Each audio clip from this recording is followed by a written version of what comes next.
Welcome, everyone. Thank you for joining us today.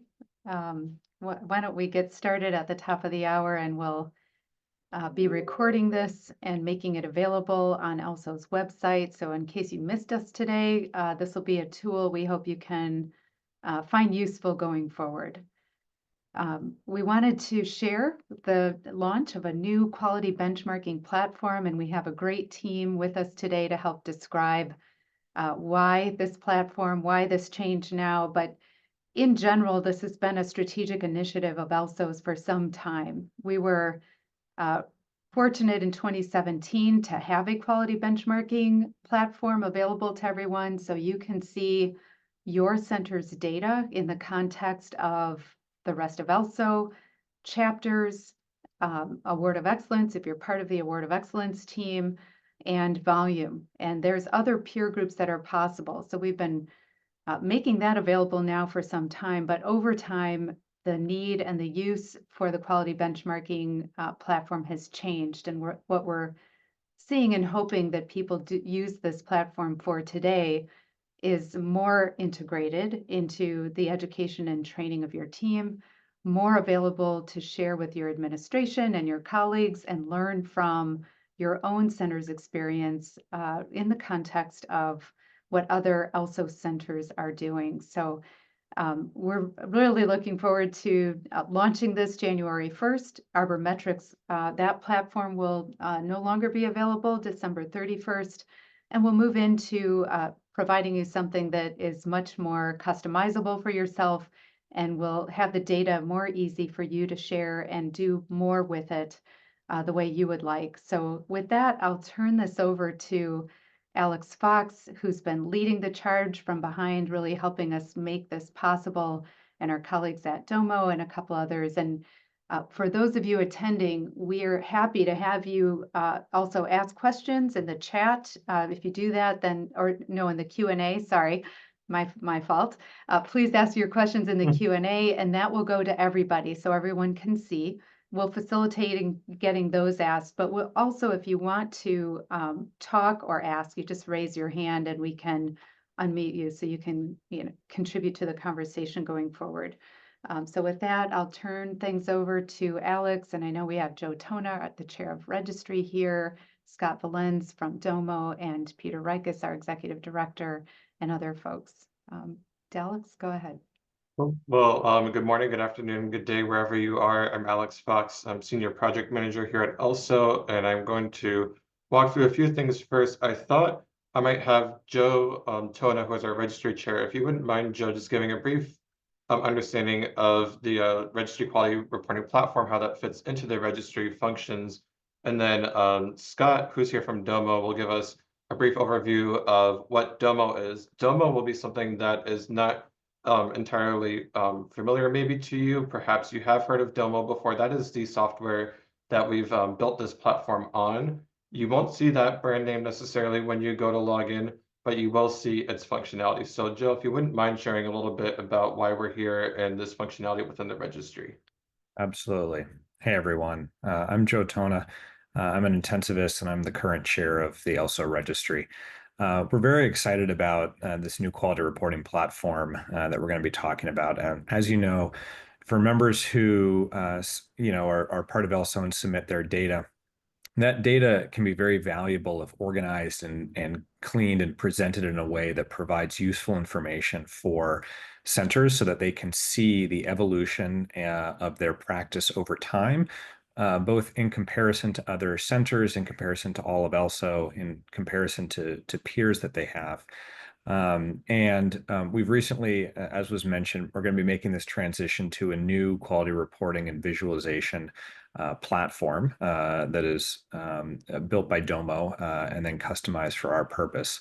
There's a number of benefits that we're going to go through of this platform, but specifically some of the things that are really quite fantastic about it are that, when the data are uploaded to the platform from your center, you'll be able to very easily visualize your center with a number of different output metrics, be it mortality, length of stay, rate of complications at your center organized by complication type.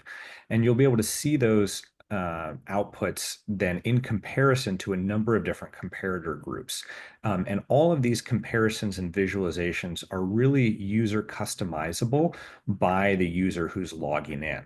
So if you want to change, what outcome you're looking at, if you want to change the filtering, so you're only looking at patients who are on veno-arterial ECMO or only on veno ECMO, you can make those changes live in the dashboard, and it will automatically filter the data and present it to you in the way you want. It's a visualization platform that's very appealing to look at and easy to look at. It formats for different screen sizes that you're on for your phone. And we're really quite excited about that. The other thing is that, because we're going to be reporting center level mortality rates and complication rates over time, we're also going to be incorporating risk adjustment. We're going to be updating our risk adjusted model so that you can have an assessment of your mortality after taking account of how sick your patients are. We've had this in the current quality reporting platform based on good risk prediction models that were about 10 years old. And so we're going through the stage at this point of updating those models to reflect new data elements that we've added to the registry, things like lactate and whatnot, that may give a better sense of risk prediction. As we build those models, we'll be incorporating and rolling those out for all different patient populations within the quality reporting platform. So when the data first come out, you'll be seeing just an unadjusted mortality rate and complication rate at your center. And as we incorporate that risk adjustment, you'll be able to toggle over to that and see how that risk adjustment affects your predicted or expected mortality. With that, I think I'll turn it back over. I'll be piping up along the way as other things come up, but we're very excited about this new transition. Wonderful. Thank you very much, Joe, for that overview. And yes, Joe did mention some of the things that are coming. We will highlight those along the way too, so you'll see these in the slide deck as well as in the demonstration. So a brief overview of what Christine mentioned here at the top. Also is going live with the new Registry Quality Reporting Platform. We are targeting next week for that launch, and ArborMetrix will cease activity on December 31st of 2024. The biggest change that you'll see, and perhaps you've already seen this on our website, is a single sign-on feature. So that is coming to all of ELSO.org. It will affect particularly this Registry Quality Reporting Platform, and that you'll be able to log in directly. There will be no secondary login as you currently see with ArborMetrix. As Joe alluded to, we plan to launch with some features that you already know and have seen previously. There will be additional features coming in 2025, including risk adjustment methodology and several other items that we are still in development on. So a quick overview of how we get to the quality reporting platform. The data are updated daily between 1 and 5 a.m. US Eastern Time. By 5 a.m. US Eastern Time, we should expect that the data have been fully refreshed. The tables do take a little bit of time, which is why we have that window there. And then ELSO's quality reporting platform is built on what we mentioned, Domo. It's an industry-leading data software. We, on the back end, are converting that raw data that goes into the registry into usable insights, different charts, different graphs. You'll see all of that along the way. So before I go any further and talk about the platform, I'd like to introduce Scott Vallens, who's worked with ELSO for about a year now in bringing Domo to life for ELSO. And Scott's going to go over kind of at a high level what Domo is, who Domo partners with, and why we've chosen them in this venture. So Scott, take it away, please. Thanks. Awesome. Thanks, Alex, Christine, Peter, and Joseph. Really nice to meet everybody today. And what is Domo? And just to provide some background on myself, I'm Scott Vallens, the AE, and as Alex alluded to, we started meeting about a year ago. And I think when you take a look at these bullets, Joe and Alex has touched on them, but we really thought about the user experience and how people are going to adopt the new registry and ensuring that, for example, when you come to the site, you need something that is going to be visually appealing, as Joe mentioned. So, having the dashboards to be intuitive and interactive will be key for you guys being able to take a look at a diagram or a chart and be able to make a decision on a patient or patients. And I think someone already is very excited about the single sign-on. So obviously we have those security features built in. And some other things I think that take away from a user experience and we don't think about is when you make changes on a graph or drill down, you want that to compute in seconds rather than a few minutes. And we're all consumers, and the longer things kind of hold up, the less you'll probably adopt things. So I think these were the key things we honed in on when we started building out Domo and making it better for the folks in the registry. So what is Domo at a high level? And I think when folks think about a visualization tool, they think, hey, we just want to get the data in and visualize. And I think what makes Domo unique is we have the ability to connect in data from various different sources. And I think, as we all know, data, in order to report on it, needs to be clean. So we have that layer inside of Domo as well. We're able to transform and ensure that the data you're looking at is clean and obviously up to date. So that's where you get to kind of that visualize and analyze piece. And what gets us excited is kind of the alert and automation functions as well. So you could set thresholds and things like that where, if you need to be alerted in a certain time frame, you can. And I think the key area here is the embed to extend, which is taking Domo and extending it out to the registry. So in a nutshell, this is Domo. And just our humble brag slide. So we appreciate you guys putting this up here, but we work with a number of nonprofits across the globe, but just a few other folks or clients in the industry as well, as you can see here. And healthcare is a very strong vertical or industry for us as well. So we're excited to get started. And I think what Alex and Peter will have in store for you now is the fun part, which is how do you access it and visually what the platform actually looks like. So hopefully that's helpful as a little background on Domo. And Alex, I'll give it to you to take it into the fun stuff. Wonderful. Thank you very much, Scott. And again, thank you very much to Scott and his team for their partnership in getting us to this point. We've had several conversations with them and with the implementation group, and they've been significant partners in helping us get to this point. I'd also like to invite Peter Reiches to share a little bit about how we do the single sign-on aspect via our website. So Peter, if you want to jump on the screen real quick, we could share a little bit about some of the updates that have come to the website already, and then what's yet to come in terms of logging into the quality reporting platform.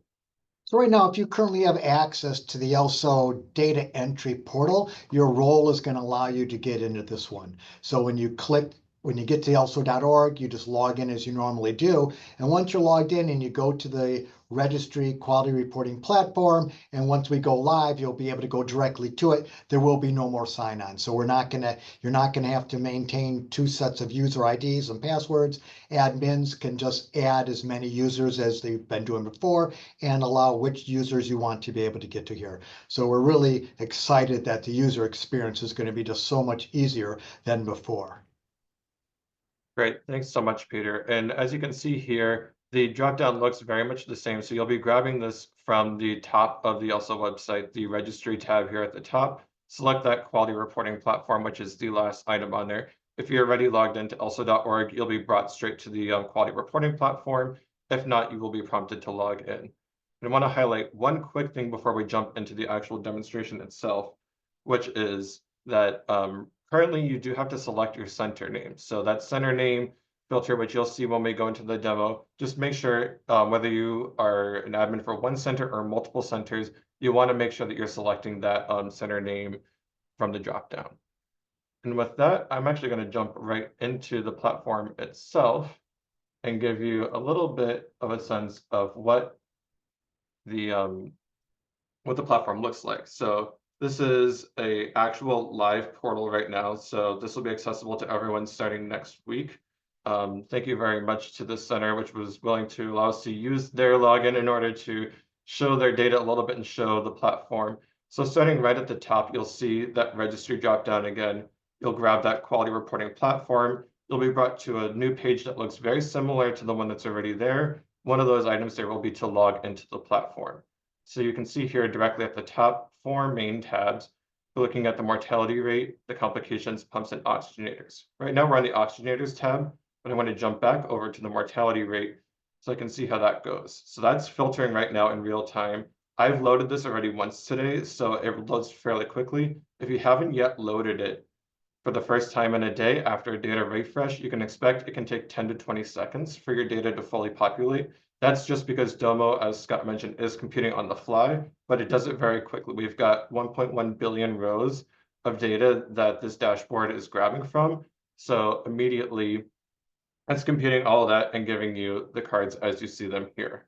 So 4 tabs across the top, those are the 4 reports that are available now. You will see additional reports over time as we continue developing.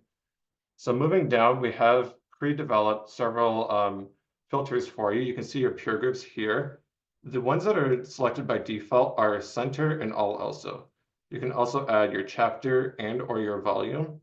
And again, that's filtering in real time, but you'll see that these charts are also editing as they go along. So right now you'll see 4 bars there selected because we've selected all those peer groups. For this demo, I'll use just 3, the center, the all ELSO, and the chapter. Again, that center dropdown, for this particular user, they only have access to 1 center. If you have access to multiple centers, you'll see that also right here.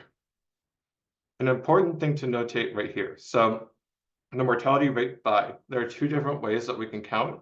We can count by patient, we can count by run. Again, you'll see that that mortality count does not change, but the patient count will. So you'll see a patient count here versus a run count. Few other filter options. In this particular data set, this center only has pediatric and adult data. If you had neonatal data, that would also show up here as a drop-down item. You'll see various support types, cardiac, ECPR, pulmonary, as well as run modes. So we're looking at the few different run modes that are available at this center, and then the ICU location. So a few other things to note here. If you do want to add a custom date range, very simple. I've already set it up here, but you can go a date range between, and in this case, we're using 1/1/2020 to 12/31/2023, but I could easily adjust that to make that 12/1/2022. And then just hit the tab function there. That'll automatically filter.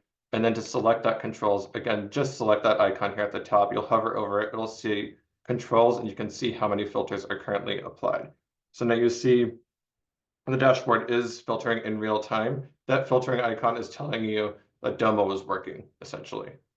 So as I scroll down, you'll recognize a few of these items as well. So you'll see the center. If I hover over, that bar also directly hovers over, grays out the other ones. And you can see all the various data, the mortality rates associated, and so on and so forth. This chart is set as a default to annual, the mortality rate by trend interval. You can make it go as small as quarterly or monthly. Again, noting that filtering item is just telling you that Domo is thinking it's populating the data and grabbing that for that specific time frame. One thing I'd like to point out here as Domo is doing its filtering, so now it's populated this chart. Let's say I want to bring this chart out into an Excel spreadsheet, or I need to put into a PowerPoint presentation for a meeting. I can expand it. And one item here is I could take a screenshot of it and drop it in as an image, but I could also go here to the export function. The export function gives you 4 different formats: a CSV, a print, PowerPoint, which brings it into an actual PowerPoint slide, or I could grab it to Excel, hit the Excel, and it will immediately populate a download window for me. So I'm going to go ahead and click out of that item and continue scrolling down. You can see at the bottom here. So then again, that download did pop up for me. It does take a second depending on how much data you're grabbing. So in this case, it was quite a bit. It took 10 to 20 seconds for that to populate. Here you can see an option to expand these charts. So these charts and these tables are only showing the modes that are in the current data set. So you'll see the center didn't have any of the other or the VVA modes, but they did have it in the all ELSO and the North American chapter. So those are populating there, but not for that center. And again, this is completely interactive. So if I were to select VA ECPR as an option, this entire dashboard is going to refresh showing just that data. And if I click by accident, well, I can just select it again and it will remove. Another way you can remove filters, so you can remove it from the controls item at the top. I can go to the trending intervals. Let's say I either wanted to change it to semi-year or I wanted to get rid of it entirely and default back to the annual, just hit that little garbage can icon there. And let's say I wanted to remove the run date as well. I could do that just the same by hitting that garbage can icon. I'm going to keep that on as we continue through the demonstration. And then also, reminder here, just hit that controls button to make that hide. As we go into the complications area, you'll see a lot of the same filters that you saw on the mortality rate, plus some additional items that are specific to complications. So you can search by group. I could add cardiovascular and hemorrhagic complications as groups entirely. The entire dashboard will refresh. And you'll see here another option here. If I were to select all, I could also go into the complications and select individual complications, at which point the cards will update and show a specific text. So I selected arrhythmia, tamponade with blood, and a GI hemorrhage. So that's showing on this card. If I wanted to populate that out, make it nice and big, let's say I wanted to export that item, I could do that just right here. Again, simple, just popping it out using this little expand button that you'll see here. If I wanted to remove a filter, similarly here, let's say I wanted to see all complications once more, hit the trash can item, and then we're back to full. I can also continue scrolling down. You'll see, again, the default here is annual. If you need to trend otherwise, you can certainly select that as an option. As I go down, I can also see that by default, all complications are expanded. This table is quite long. So you'll have the option to scroll within the page, but then also the option to scroll within the table. If I needed to collapse some items, I could certainly do that like so. And this table, again, is fully interactive. So if I wanted to use this as a filter option, I could select that.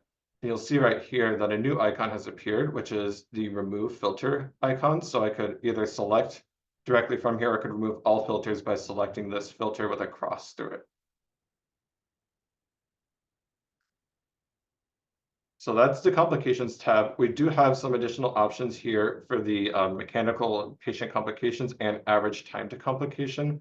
This average time to complication does take a second to load, especially when you're loading it for the first time. It's one of our more complex data sets, so it can take more in that 20-second range than the 10-second range.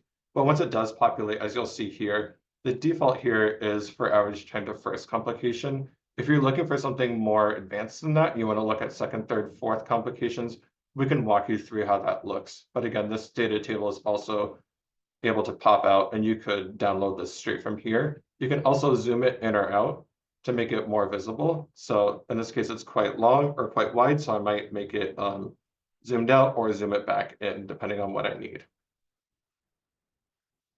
And one thing to also note here, I'm a little bit zoomed out on the entire page. Just to show you a few features, you can zoom in or out to make more things show as you need if you're using this dashboard for any of your meetings. So we'll take a quick look at the pumps and oxygenators tab. Very similarly developed to the mortality rate and the complications, you do have pump type options. In this case, only centrifugal is in this data set. You can also look at your ICU locations and run modes if you do have some variances there, either by age cohort or run mode or any other function. Same item here, you can select patient or run.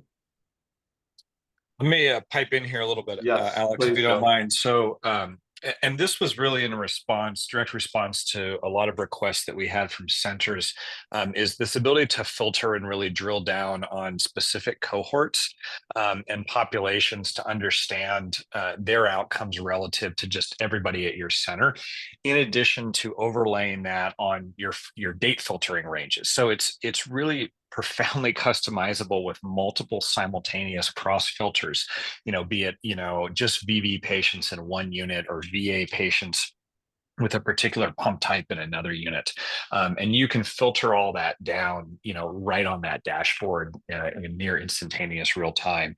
And then in addition, apply any date filter ranges to that. So we've really tried to do this to be responsive to what our member centers have said is a request of theirs. And so as you start to use this and experience it, please let us know what you think and how we can even make it better. And to Joe's point, one thing I should highlight here at the top, you'll see this on all the tabs, but you'll see the actual run dates.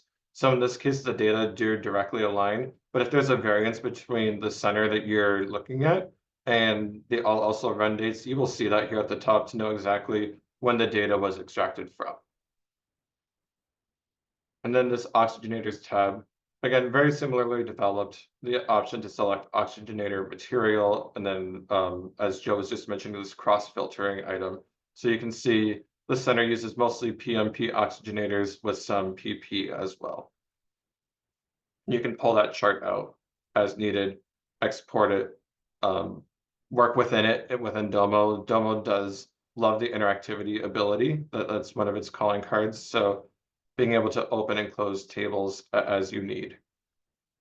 And then at the very bottom, you will see the appendix, which shows just the runs. You can expand these out to see which runs are actually populating this data set. So you can see at a specific, it won't show you the run ID necessarily, but it will tell you what type of patient that was in the data that's supporting the entire card.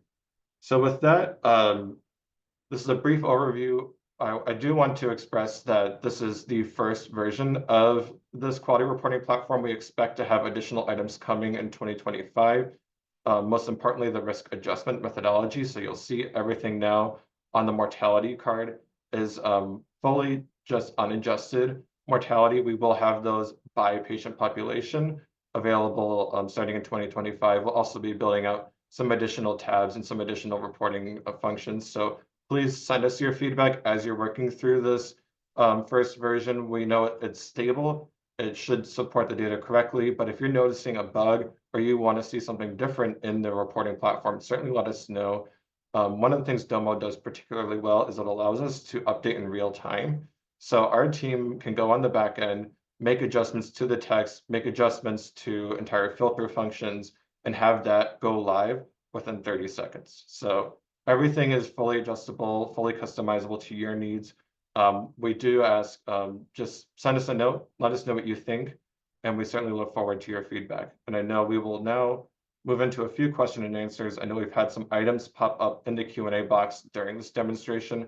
I'm sure you have a lot more. So with that, we'll go over to the Q&A time.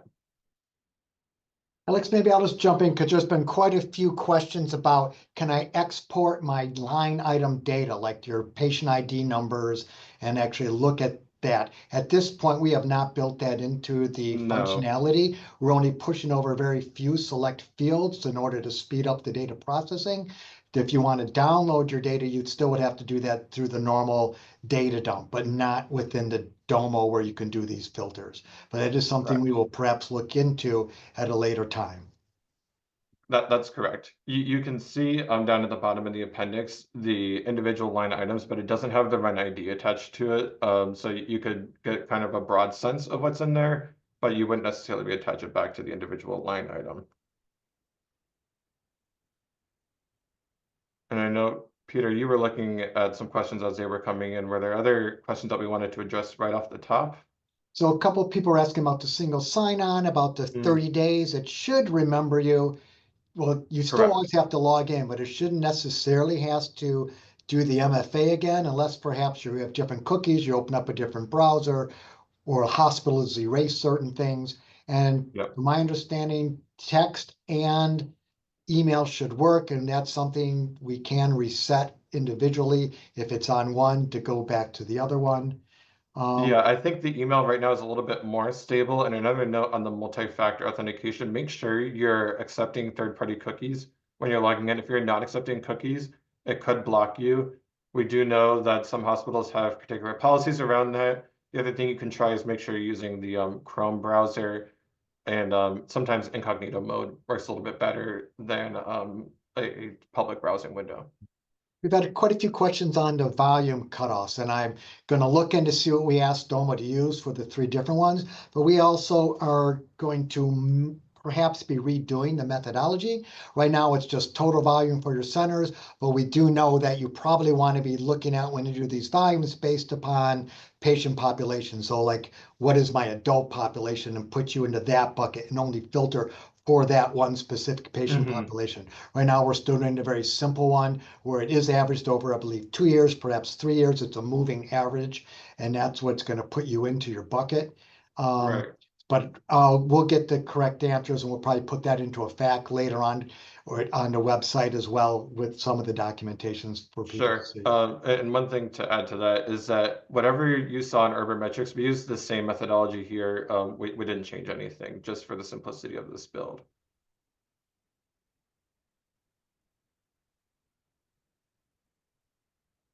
Yeah, so the volume, so we'll get that, and we're going to update and put it into the slide deck, which will be available for everyone to download. Correct. And that's a good call out, Peter. We do have a user guide. So there are about 40 slides that the implementation team has helped us build out. We do have that ready for you. So as you start logging into the platform, if you have more in-depth questions, certainly go there first. If you have other questions or you're not seeing something, please reach out to us. We know this is a big transition. So if you have questions about how things are laying out, certainly let us know. And we do know to get some questions about ArborMetrix login, and your login should still work, I believe, through the end of this month. We're hoping the Domo is going to be updated and live very soon, probably within the next couple days. And as you know, as you find things, there's a lot of great super users in this group here, looking at over the 200 attendees. You know, please do send us feedback. We're very quick at trying to adjust. There will be some little quirks, things we will have to adjust. We know that. But the other ArborMetrix is still there. They do only, right now, I think we only push like once a week. The one great advantage of this one is we do update the data daily. So as you're putting in data, you will have a much more robust time frame for you to get real, almost live versions of your data. Someone was asking about, is this going to affect your data use agreement? It should not. This is just, we're just reporting your data. Someone had asked about whether or not you could filter on bridge to transplant or diagnoses. With regard to bridge to transplant or diagnoses, there's really two ways to do that within the data. One would be the bridge to transplant variable, which of course, depending on if you check it preemptively, doesn't always correlate with actual receipt of transplant. Whereas the other would be based on CPT codes. And then diagnosis, of course, would be largely based on the ICD codes. Neither of those features are live right now but as these questions are coming in, I'm thinking that we probably should have a request list for adding these filters in, because it's going to be presumably very easy to add these type of things. There's a cost and an effort associated with it. So we want to decide how much, if there's enough interest, we'll add that in as a filter. We would have to, of course, decide for like ICD, how are we going to cluster the codes, and for CPT, how are we going to cluster the codes? But we can make those functionalities.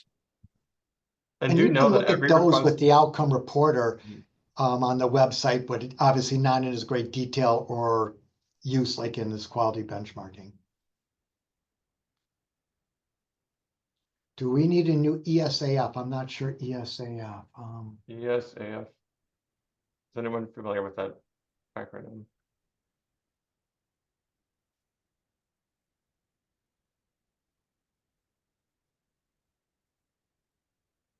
Yeah, we updated the website, so you just have to use the same ArborMetrix login. I can put that into the chat box.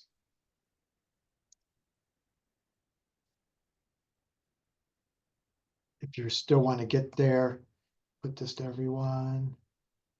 It's just the same login you've always had, which is still available for a couple more weeks. So that's the URL for ArborMetrix. When you're logging into this platform, do not use your ArborMetrix login. Use your ELSO.org login. That's that single sign-on feature working for you. So your ArborMetrix login, if it's different than what you're using for ELSO.org, you can forget that starting January 1st of 2025 and use solely this login here.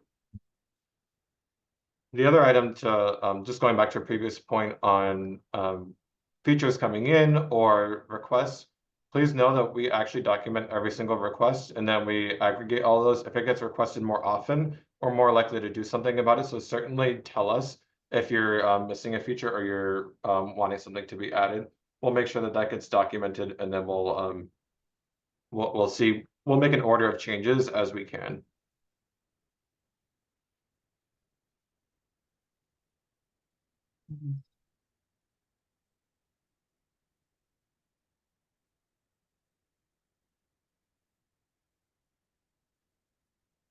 Peter, I think you did a nice job answering the volume-based questions and the patient drill down piece. Were there any remaining questions on that? I saw several of them come through the Q&A feed, but I just thought I'd prompt people before we consider that done, that people are satisfied that they know a little bit about the next steps there.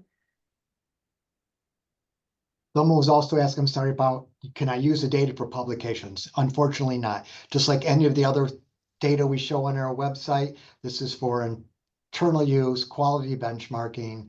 If you do want to do anything for publication, you have to go through the normal channels. Which is a data request, and that's on our website as well. So you can do that at any time. That's always free to our centers and people requesting data from ELSO.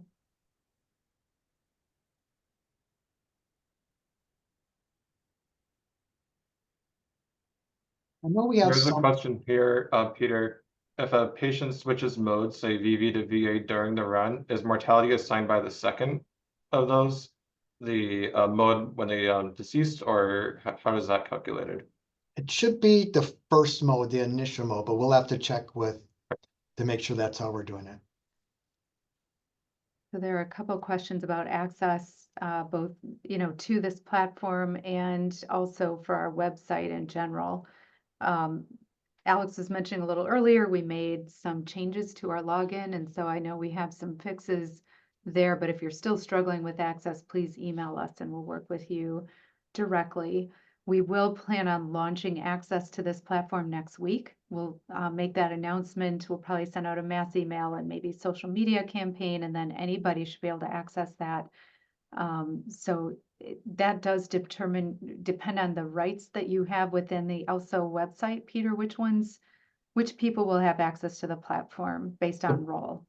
It would be if you have any access to the registry right now, but if you're like a website only, you would not. But if you're data entry or an admin and others, you certainly can. So that might be important for people that want to look at this, Right. just that they know who to go to access the quality benchmarking platform. I see Judy Jones wants to ask you something. I'm going to allow you to talk, Judy. I must have clicked on something that I shouldn't have. I don't. Okay, I'll lower your hand and stop. Yeah.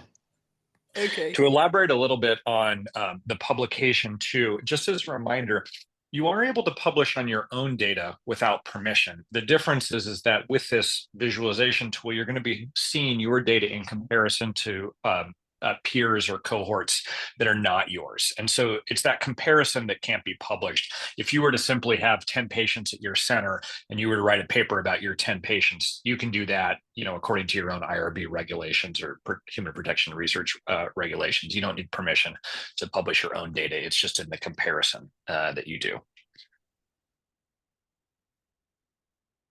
I saw a couple of questions about peer groups, and just like in ArborMetrix, the older platform, you only see the peer group you are part of. So if you're an Award of Excellence Silver, you can put up that peer group, will be the other silvers. If you're a low volume, that peer group is the low volume. You don't see other groups which you are not part of that peer group.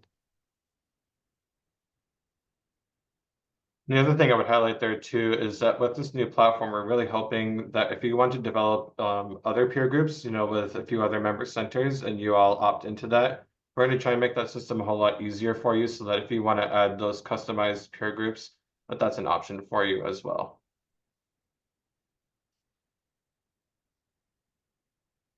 One of the questions that got brought up was about the average days of the oxygenators. The answer is sort of, because what this new tool allows you to do is to see the time to a complication, and you can look at the time to first complication, time to second complication, time to 20th complication for a given complication. So you can see then that duration of time. But if you want to look at like, on average for all the oxygenators, what's the, median or mean time in between changes of that oxygenator, you'd have to actually just calculate that, from the data. I don't believe there's the ability to calculate the median time to complications across multiple complications. But Scott can correct me if that's there actually. No, I think that's correct, Joe. So someone's asking about, we had some custom peer groups previously. There's only one or two. We're working on them and we are gonna get that implemented for the UK one. But we can also hopefully are gonna allow new peer groups. So like if you have a set of centers that you like, and you have permission from within those centers to create a new one, that's something that in next year we're going to be able to start rolling out. So for example, it's like, wow, we wanted everyone in the Southwest, or we really want to look at whatever group that you may want to just be part of. If we have permissions from those centers, we can create a new peer group, but then you'll see that as a choice. And we're still working out the details of how you would enroll in that, what happens if you want to leave, what's the minimal numbers. But once we get that up and running and we have the flow, we're going to make that available for everyone, which is really a nice way. Like if you're part of a network of hospitals, perhaps the hospitals may want to see that as a peer group, or just say you have a working group. Boy, we are working on one specific topic and we just want to see all of our hospitals grouped together and we all agree to. So we are working on that and that will be available. Yeah, there was one other question here about ICU location. So that is in there currently as one of your top filter options across that top bar. So when you're looking at the different reports, you can see by ICU location if needed. And remember, all of these are based upon fields which are already collected in the ELSO registry. So it's like we can't do different things in here from data that we don't collect. So we have to be using the existing data. Mm-hmm. There was a question about the P charts or control charts. So yes, I don't think we showed that today on the webinar, but you can put in dates within the filtering ranges, so you can look at before and after a date. It looks a little bit different than the P charts that we had in ArborMetrix, but it achieves the same goal of looking at kind of trends and averages before and after a particular intervention, say a new quality improvement project that you did or a new device change. And Joe is working digitally on a new time interrupted series, even though it's not exactly that, but it's going to be a little bit more useful for us, but probably is not technical as the one we had in ArborMetrix, where it's a true S&P chart. It's going to be a modified interrupted series, so it can do exactly what Joe just said. If I do a different interventions at different times, we can put in a series of dates, and then we can look at those intervals to see if my complications or outcomes perhaps change during those time zones, where you don't, like right now, you could just put in one beginning and ending time, but we're going to allow multiple ones so you can be able to do things which are similar for what we had in the other one. But we didn't want to hold up this while we're still figuring out exactly how to get that implemented. And I think what Peter's describing there is the power of Domo. So what you see here is a very powerful use of Domo, but this only scratches the surface of its capabilities. So as we move forward and get these different charts developed, the ability to do machine learning based risk adjustment methodology, all these other features, they're coming. That's something that's already built into the software. We just need to have the time to implement those and make sure that they're applicable to all of our users. So definitely give us your input, give us your viewpoints as we're getting these things developed so we can make sure they're most useful to you.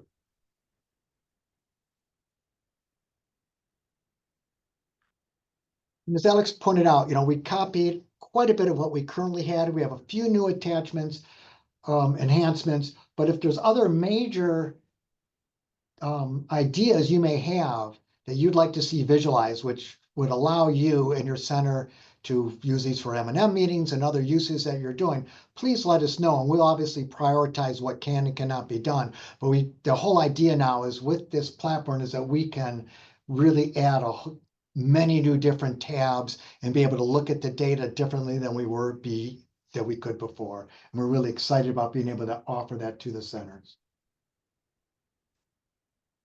Some mortalities based on the final runs mortality. As you know, right now, we have one patient ID per patient.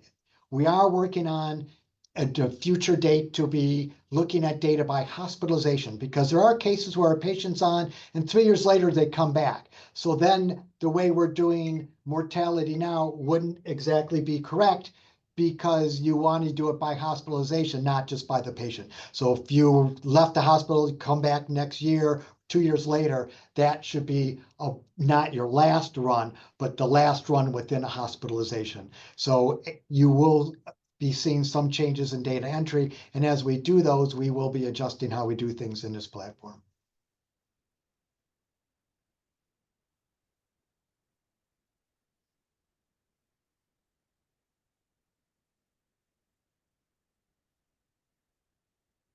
We're seeing another question here, Peter, about peer groups based off of patient populations. So we'll want to make a note here. I think that question's come a few times when we go to update our peer groups. We'll take into account exactly what's being asked here, whether that's by specific patient population or by all institutions. It is right now, it's everything. Right now, volume Yeah. is based on total volume. And that will probably be a while, but we'll get you those numbers and it will be in our documentation.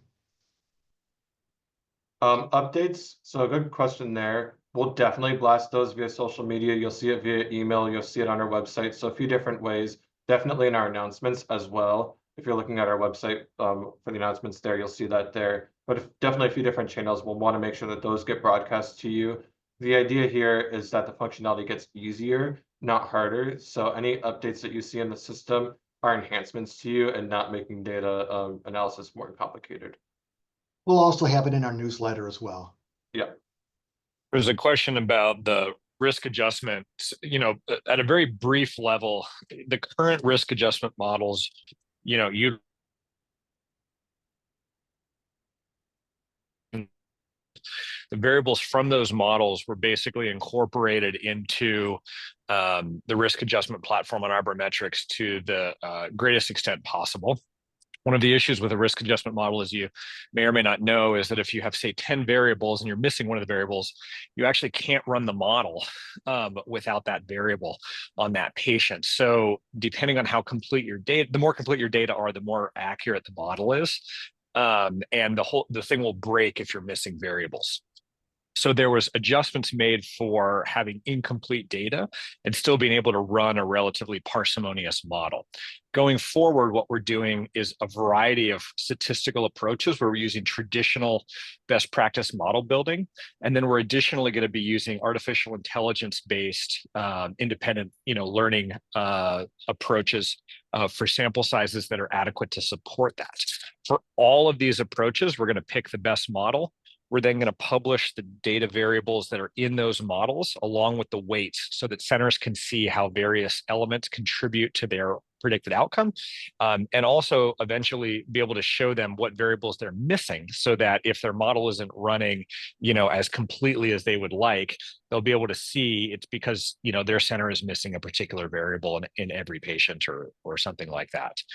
So I hope that provides some better insight into how we're going to be doing this. I have a question for the group, but for all the people who are asking us about, and I think it's a great option to drill down. Obviously, to drill down, you're not going to see all your patients, but would you like to just see like an export of just like your patient IDs so that way you can see who they are just with the few basic fields? Because this is not the data entry portal and they don't really talk to each other to be able to say, oh, this filter, you'll be able to go in and see them there.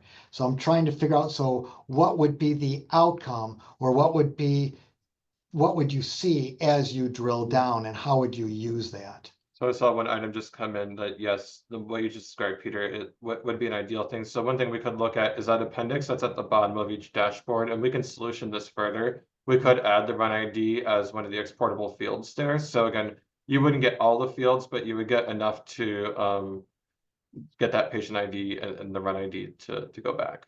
Perfect. We could supply, you know, the patient ID, run ID, and like a few other basic fields in that little export, but it wouldn't be the whole one. Okay. And then another item I saw some people are starting to drop for the top of the hour. We will make this recording available to everyone on the website. So the same place where you go to select that Registry Quality Reporting Platform, you can select there, and this recording will stay for posterity up there, recorded with all of our Q&A as well, so that you can see this entire conversation. And definitely share this with any of your teammates who couldn't make it for this session. If we need to have another session, certainly let us know. We can always have additional webinars, especially as we release new features or if we make additional changes. And the one thing is, I'm going to try and get all the questions that we haven't answered from the Q&A written down, because there's and the ones that we answered, because there's some really great ideas in there.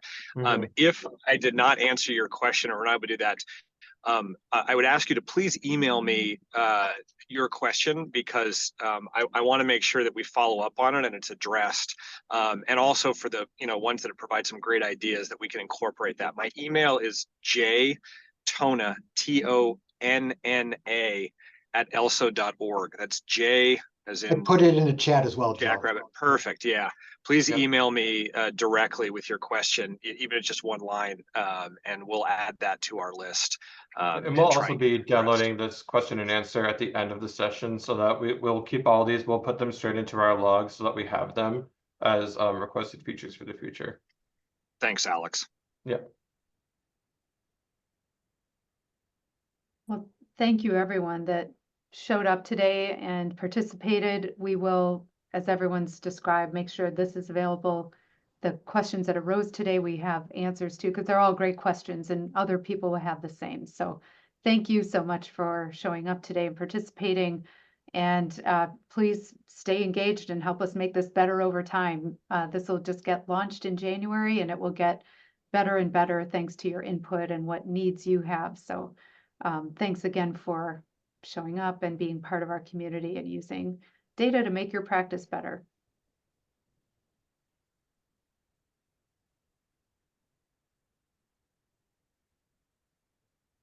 And with that, we'll be ending the webinar.